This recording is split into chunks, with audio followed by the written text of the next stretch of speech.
Blind shrimps are very small aquatic animals. They are really good model organisms to study how aquatic animals behave.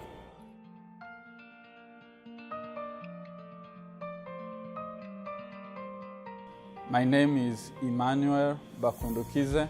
I'm working on brine shrimps. I'm exposing the brine shrimps to different salinity and see how that salinity affects their survival and reproduction. I am interested in brine shrimps because the brine shrimps behave in the way that many other organisms cannot survive.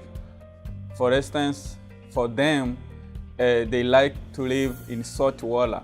Normally, the aquatic animals, they have hard time to survive when there is too much salt.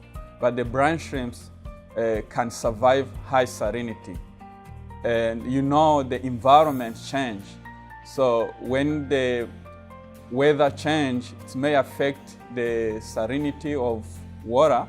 And when it becomes too much salty, it means some animals will die.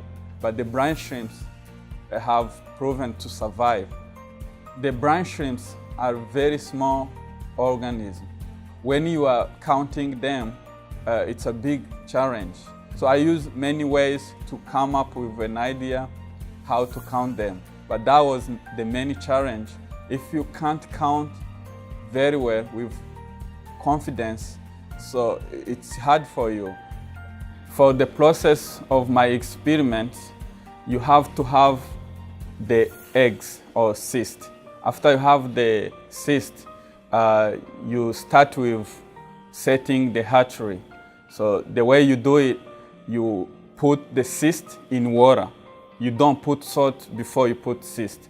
And you wait about 1 hour. After you wait for 1 hour, the cysts are ready to be mixed with salt. After you put salt, you make sure there is aeration. The aeration helps the system. It helps the salt water keep bubbling. The bubbling helps the brine shrimp cyst suspended in water or in salt water. After 24 hours, the brine shrimp cyst hatched. After they are hatched, you move them to different tanks, the tanks that have different salinities. So that's where they are going to develop. And for my experiment, I waited 7 days to count how many survived in 7 days. And then he shifted my brine shrimp to different salinity.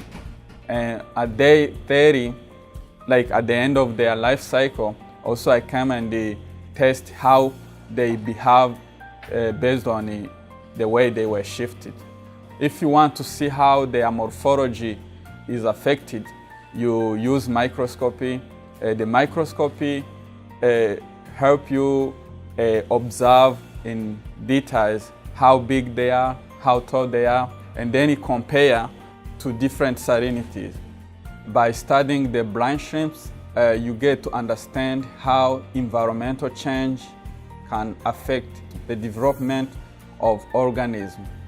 You know, we live in the ecosystem where the environment change. So by understanding how the salinity affects the development and the reproduction of brine shrimps, it can help us to have an idea of how the upper animals can be impacted by environmental change.